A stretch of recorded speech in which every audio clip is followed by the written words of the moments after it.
Hello, everybody, and welcome to this episode of Conscious Grief and Creativity. Today, I am joined by Jane Harris. Jane is a psychotherapist, a film producer, and co-founder with Jimmy Edmonds of the Good Grief Project, which is a UK-based charity, which we will talk more about in the interview. So, welcome, Jane. Thank you so much for inviting me to talk with you. Well, thank you very much for taking the time for this interview. It's really a pleasure to have you here, and I look forward to sharing all of the incredible things that you have done and are doing. And Mm. obviously, it's always a funny situation because these amazing things come out of a place of deep sadness and loss. So perhaps you could begin by sharing about the passing of your son, Josh, and Mm. the grief that ensued from then. Yes, of course. I think you're right that, interestingly enough, there's so much learning that comes out of grief and loss. And, as a therapist, I suppose I refer to the term post-traumatic growth. Josh died in 2011, very suddenly, very unexpectedly. He was 22. He was in the best place he'd been in his life. He'd always had a good life actually, but he'd become very confident and very happy. He'd at 22 managed to get himself the job that he loved most, and he was working as a young producer at the Ministry of Sound, which is something he dreamed of doing and he didn't believe he could do, because when he was younger he wasn't a confident person. But he really stuck with what he wanted to do, and at 22 he was a young producer traveling all over the place doing what he wanted, and making music videos. And he decided to go on holiday to Vietnam, and take just a break, and he never came back.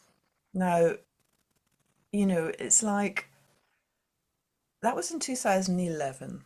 We're in 2025 now. I mean, Josh is my son. Always. He was then and he is now. And I think that when he died so suddenly and so far from home, we had to really pull together as a family, because not only did we not get to say goodbye to him, we had to make his death real. And that's the hardest thing in the world to do, because this is something that happens to other people, but it doesn't happen to you. And I'm a therapist and I work with grief a lot. But I don't think I worked well enough with it before he died. Since he's died, I am so much more able to work with it. I use the language so much better. I'm able to recognize my the impossibility of fixing anything like this. You can't fix it, you can get alongside it. And all that learning goes into everything we do now. So Josh was killed instantly in a road incident in Vietnam. And, the first we knew of it was that knock on the door. Two very young, inexperienced police people who clearly weren't trained in breaking bad news. And like, our worlds fell apart. We, our family imploded. It's like a sort of earthquake goes off in your house, in your family, in your life. And that for us was the beginning of a whole new chapter. In the blink of an eye, our family dynamic was different. We were traumatized, not that we hadn't had trauma in our lives before, but we were so traumatized. And we had choices back then. We didn't know it, but we did. And since then, I suppose we have used what Josh has taught us, and we've consciously and intentionally shared it with others as a means of encouraging people to believe that though it can't be fixed, the trauma won't always be as it is in those first few weeks and months and years.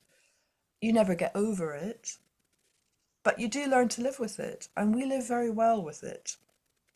And though there's a bit of a closed door around talking about it in the months after he died, and before the funeral, everyone was able to talk. But after the funeral's over, everyone goes back to their old lives. And of course, we are just starting our new lives. And the silence was deafening, and the discomfort was deafening. And everybody wanted us, with the best will in the world, to be who we were before. But anyone who's been through death and trauma, and particularly the death of a child, your child, or an untimely death, knows that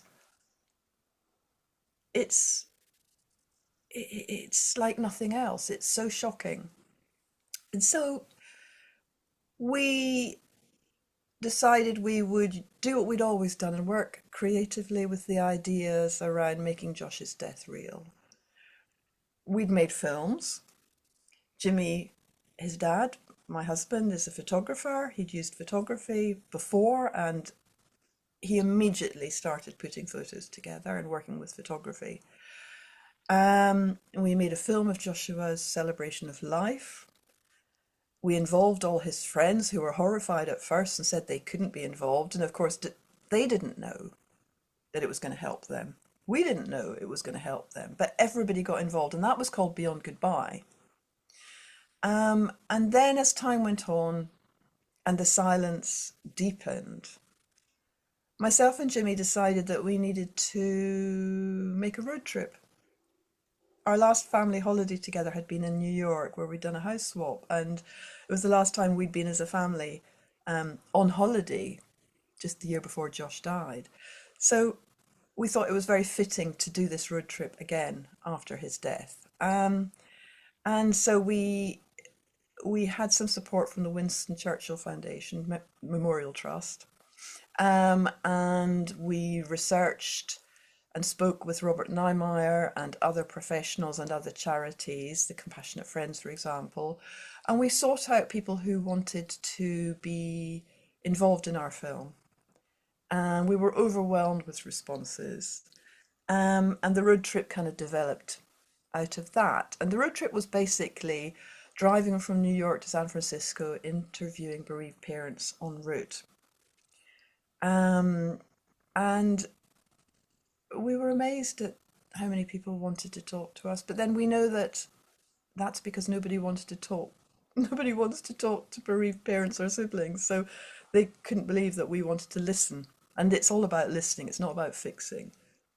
So the road trip began, and out of that, a film, A Love That Never Dies, was born.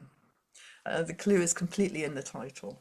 A Love That Never Dies is, it's basically that, how could it be other? The love for your child never dies. You don't get over it, you live with it. Closure is the dirty C word.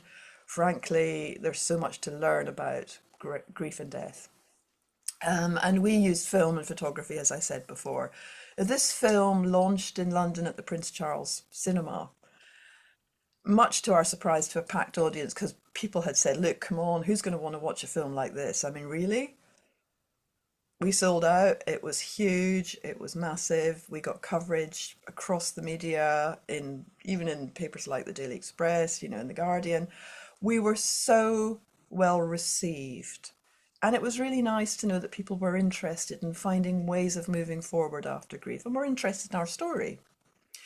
But we also realised that there was a gaping hole in the support available for bereaved families, particularly bereaved parents. So we set up the Good Grief Project as a charity, and we began to run retreats for bereaved parents, which were around creativity, photography, around physical exercise, being active, and creative writing and mindfulness. And we, as a charity, raised money to support people to attend, because we didn't want them to be just available to people who had finances. So our retreats are available to anyone, regardless of their means. And that's what we do as a charity. We raise funds to support people to attend our retreats. And the retreats are run by myself and Jimmy, Josh's dad, and Josh's sister, Rosa, who produces all the food with love. She's a young producer in London, actually. Well, she's not so young anymore. She's young compared to me. But anyway, she works in London, but she takes time out and she basically cooks beautiful food lovingly because food is such an important way of taking care of people. And Joe, Josh's big brother, who runs the physical training sessions, which evolve around boxing and being active.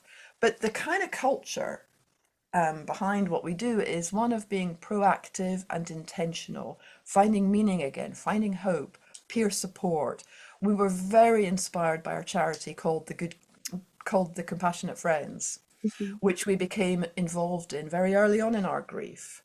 And the Compassionate Friends really were so helpful for me. Jimmy didn't want to take part initially, but I went on one of their weekends and was so inspired by what they do that we made a film for them um, as a way of giving back. That was called Say Their Name. And once again, the clue is in the title of the film. One of the things that bereaved parents and families love most is if you mention the name of their child.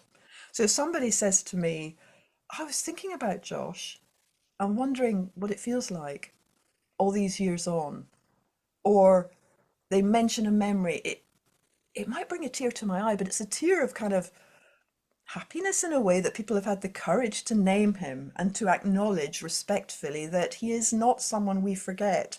You don't forget your dead children. And excuse me for using the word dead, but I don't like using any other language. And I think it's helpful to model what you're comfortable with or what you've become comfortable with. So we basically kind of took that creative direction in everything we did, and that's we carried on doing what we'd always done, but the focus was now around grief and continuing bonds. Yeah, so much creativity that you have, as a whole family, come together and created now, a place that other people can go and process their grief. And it sounds like a really holistic um, approach that you have, working with the physical body and, as you said, food being such an important part of like love and nourishing yourself and being in community. Because I think like what you're sharing with compassionate friends is just being around other people who share the same loss because it can be so isolating. And as you said, a lot of people don't know how to talk about it. They don't know what to say. And after the funeral, which you said so well, it's like everyone goes back to their life and you're just starting this whole new life. And Yes. it takes years to integrate what has happened. And as you and your husband have done, like taking this road trip across America and speaking to other bereaved parents about their children, how they process their grief. How do you think that sort of personally really kind of helped you and Jimmy? Well, the silence at home was deafening, and it wasn't because people weren't being kind. Everybody was so well intentioned. But grief changes your address book, whether you like it or not, and a lot of people cannot tolerate it. And I think being a therapist, I have to look at it from an unconscious perspective, that in a way, rather awfully, a bereaved parent represents many people's worst nightmare. And I don't think people are aware of the horror that you bring up for them. And that avoidance that is not intentional is very hurtful until you understand it better. I was angry in the early stages of my grief, I was badly behaved at times. I mean, I couldn't get it. I thought, why can't people step up? But of course, they were trying. But in the blind agony of grief, it's really hard to rationalize it, and people are very, very reluctant to give you the benefit of the doubt. Well, they are initially, but then they get tired of your grief, and it's like it's gone past its sell by. And so we thought, oh, we've got to get out of here. Jimmy felt really isolated, because men found it really difficult to talk to him. And as a dad, he'd lost his role, he felt. Our kids just we all felt really lost. And it just seemed like a really good way of sidestepping the deafening silence and doing something proactive and carrying on, moving forward rather than being bitter, angry, and frustrated. Mhm. And listening to people, it's why I'm a therapist, it's why we make films. I mean, listening, observing, talking to people. We both have a genuine 100% curiosity in the lives of others. And I think that curiosity and the capacity to listen is like more important than anything. Catherine Mannix, who wrote the introduction to our book, When Words Are Not Enough, which we wrote more recently, about creative approaches to grief, she wrote a wonderful book called Listen. And she's written another book with the end in mind. I mean, she's an amazing writer, but she is such a great educator about the importance of listening, and that's where we come from too. And I think that's why we were so pleased to have her involved in When Words Are Not Enough, because listening isn't easy. And as a therapist, part of your training is to listen. Everybody wants to fix it, make it better, take the pain away, be your old self, be happy. And of course, I get it. But that doesn't help somebody in deep distress. If you can find the courage and the strength to just listen, observe, and learn, that's the biggest gift you can give to any bereaved person. And I think our book, When Words Are Not Enough, is based on that premise. It's 13 stories. It's very photographic. It's different experiences from bereaved parents, from bereaved siblings, from bereaved daughters, bereaved partners. It's about how creativity, whether it be painting, writing, making, while swimming, actually, whatever it was, helped them to get unstuck. And, I learned myself very early on that by being active physically and creatively, I could get out of that dark, dark trench I've often found myself in, that place. When you least want to do something, it's sometimes when you most have to do it. And so with running, for example, when I least wanted to do it was when I most had to kind of force myself out there. And I'd always come back feeling clearer. Jimmy began swimming in ice cold water, and that really helped him. And he felt he was with Josh when he was swimming, and it really helped him come to terms with and accept that Josh was still part of his life. He folded Josh in when he was swimming. I fold him in when I'm running. He's now comfortably folded into our lives. We don't have to work at this anymore. It's instinctive. I feel Josh with me. I feel him in this room right now. He'd be laughing at me and going, Mum, this is so mundane, a podcast about me and death. I mean, he's just part of me. I feel my love for him and I feel his love for me. And so do my so does his brother and sister. He's so much part of what they do and who they are. And the book, When Words Are Not Enough, is a reflection of that in all the stories that people tell us. It's like magical thinking. When people come on our bereavement retreats, active grief retreats, which are weekend retreats on Dartmoor with good food, beautiful surroundings, workshops in writing and photography, they can't believe it's possible to feel so differently after a weekend with others who get it. They can take their mask off. They're terrified. We all are in the early stages. But by the end of the weekend, the body language looks so different. You can barely recognize people because they dip their toes in, they immerse themselves in as much or as little as they want of what we offer.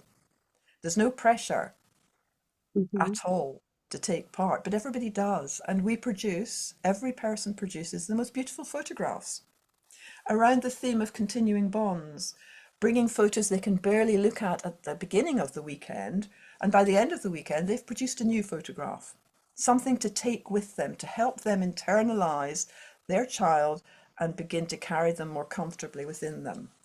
And so the book is all about that. Sometimes language fails, but creative processes just win.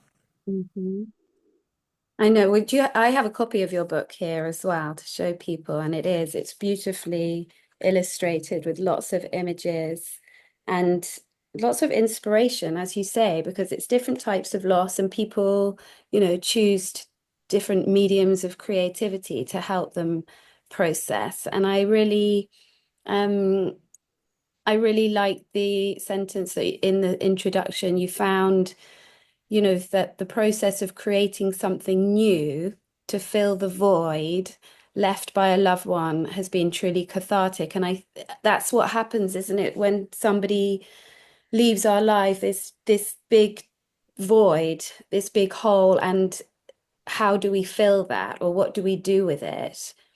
And thinking about creativity, and like you had mentioned, the idea of the continuing bonds, which maybe you'd like to explain that to the listeners and how powerful that can be. Yes, yes, yes, absolutely. I think continuing bonds is such an interesting concept. It sounds tricky, but it's not. It's continuing the relationship after someone dies. You carry that person with you, you fold them in.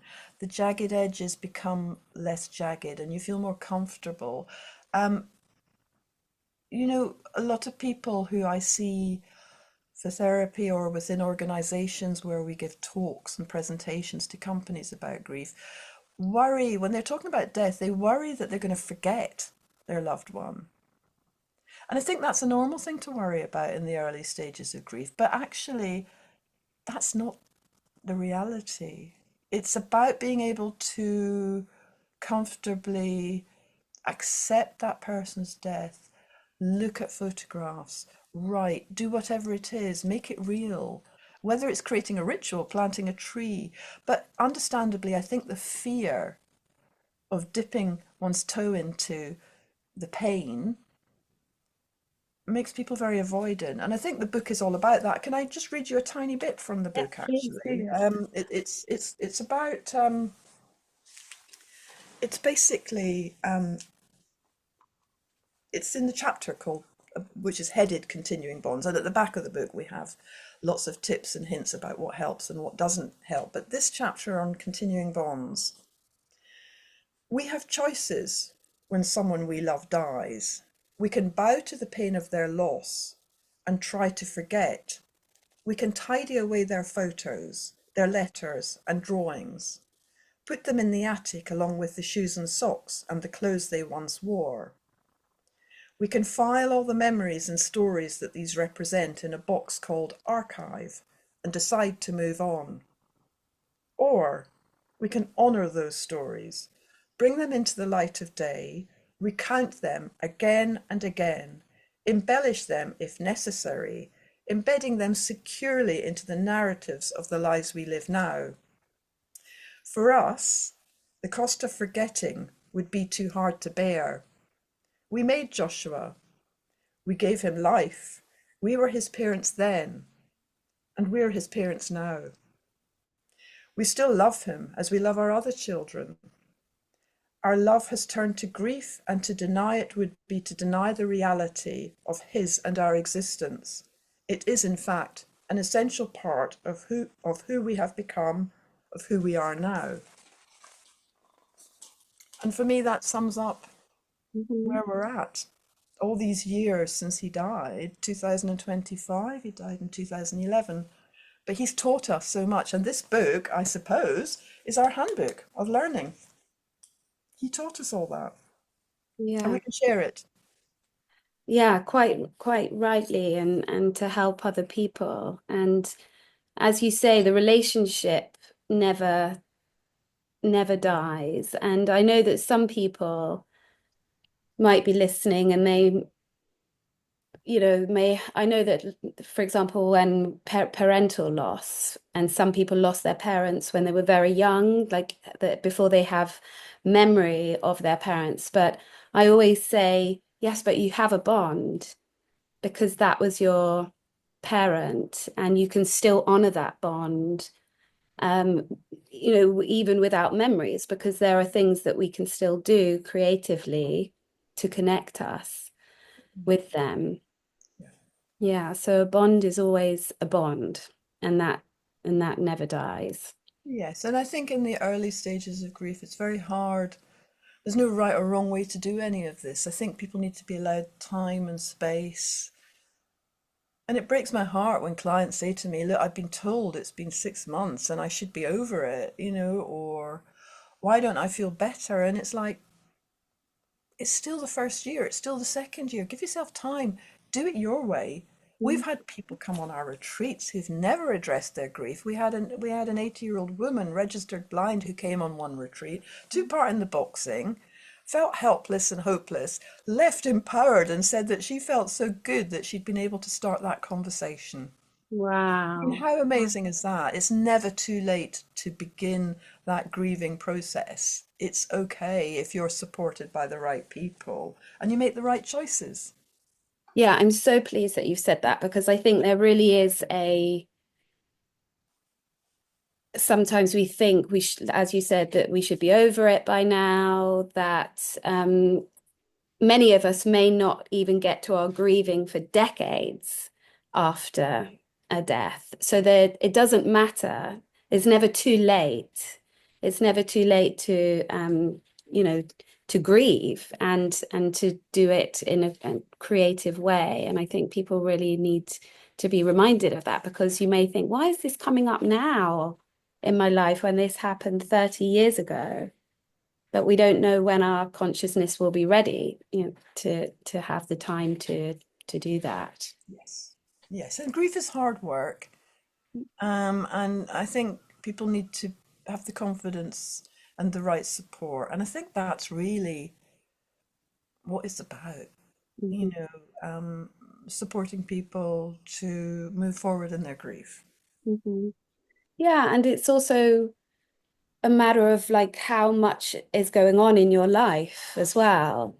Um, I often say to people, don't, feel guilty if you're not haven't got the space right now to process and to do retreats or to have therapy every week because you have other young children or extremely demanding job there, you can't sort of read a book and think, okay, I must do grief like this, that there's some prescription, which we wish there was because it would be much more manageable. But unfortunately, it just doesn't work like that. No, exactly, exactly. And in your experience, especially, as a therapist as well, what makes creativity, do you think? Because it brings up for me, when we were talking, like the idea of ritual as well, which we've really lost a lot of in a Mm. sense. And it feels like there's something quite ritualistic about creativity. I think so. I mean, I suppose it's an intentional process Mm, and it's a tool that can be used, um, and it's at our disposal. It's not about artistry, mm, actually. It can be, but it's about a different way of expressing that may not involve language. mhm, And I think that it's a hopeful option for people. And there's so many brilliant books written about it. We've written, I mean, I won't bore you with, lots of information, but certainly in the back of our book, we give lots of examples of books and authors and people who've written, extensively around this subject. mhm, Yeah, but I just think it is a really good way of moving forward and getting unstuck. mhm. Yeah. And as you said, it's intentional, it's proactive in a sense. Exactly. Yeah. Exactly. Jane, is there anything else that you would like to share before we end? No, I think just to say that, when people lose a child, they do lose all hope. And I'm not going to say I have got no magic wand, nobody does, but I think it's really important to recognize that you need to surround yourself with the right people and step away from other people who can't support you, for whom it's too painful, too difficult, too complex. Choose who you share your grief with and where you share it, and it will save you a lot of heartache. Looking back, I probably knew that, but I was so overwhelmed in the early stages of my grief. But I think it's about creating safe spaces, finding peer-to-peer support or professional support, finding what helps you, finding and doing the things that work for you, and remembering that there is no one size fits all. Everybody grieves differently, and families grieve differently. Never forget the siblings who grieve differently from us, and make sure that they get their own space and time, because they always think their parents' pain is worse than theirs, but it's not necessarily the case. Grief shouldn't be about hierarchy of pain. Everyone's grief is valid. There's so many helpful ways of approaching grief that are not about whose grief is worst, whose grief is most agonizing. That just leads to isolation and silence. So listen, stand back, and really, really learn about, I suppose, absorbing another person's experience and learning from it. We all have so much to teach each other, and it's been a pleasure to talk with you and share a little bit of our story. Yeah, thank you, Jane. And just lastly, we're recording this in April 2025, but you have a retreat coming up mid-May and Yes. then another one in September. September. Yeah, so we have two retreats coming up, and you can find out all about them on our website, which is www.thegoodgriefproject.co.uk.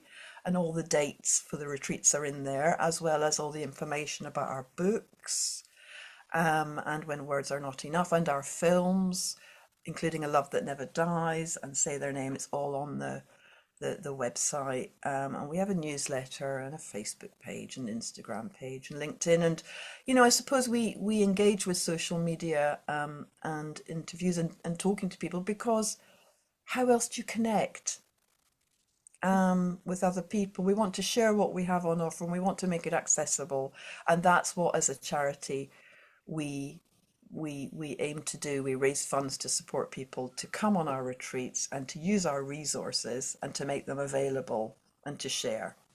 Amazing. Amazing work, Jane. Thank you very, very much for all the work that you do and for being here today. I really Thank appreciate you. it. Thank you so much.